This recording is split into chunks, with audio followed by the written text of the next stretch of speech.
So, ఈ వారం release అయిన మూవీస్‌లో 'సందేహం' మూవీ ఒకటనమాట. సో, 'సందేహం' మూవీ గురించి చెప్పుకోవాలి అంటే, ఫస్ట్ ఆర్టిస్టుల గురించి చెప్పుకోవాలి. 'సుమన్ తేజ్' అంటే లైక్ 'సీతా కళ్యాణం వైభోగమే' అంటూ మన ముందుకొచ్చేసాడు.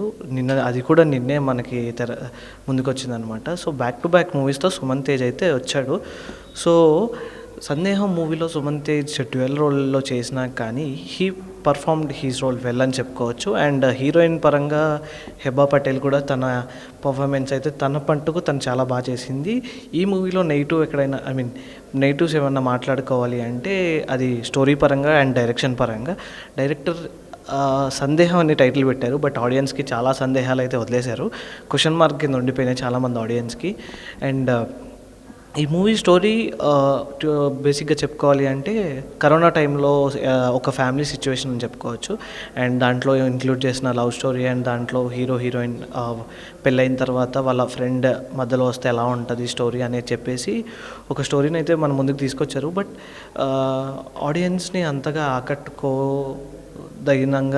లేదని అయితే చెప్పుకోవచ్చు. బికాస్ డైరెక్షన్లో ఎక్కడో ఒక డౌన్ఫాల్ అనేది చూపించారు. ఈ సినిమాని ఇంకా బాగా చేయొచ్చు. అండ్ డైరెక్టర్ పరంగా అండ్ డైరెక్షన్ పరంగా చాలా అంటే లైక్ చాలా లాజికల్ డౌట్స్ అయితే ఆడియన్స్కి అయితే వదిలేశారు. చాలా సెకండ్ పార్ట్కి లీడ్ ఇచ్చారా లేదా, ఇంకో క్యారెక్టర్ ఏమైపోయింది అనే కొన్ని డౌట్స్ అయితే చాలామంది ఆడియన్స్కి ఉన్నాయి. సో ఈ పరంగా చూసుకుంటే ఈ వారం రిలీజ్ అయిన ఈ 'సందేహం' మూవీ అంతగా అలరించలేదు అని అయితే చెప్పుకోవచ్చు. Thank you.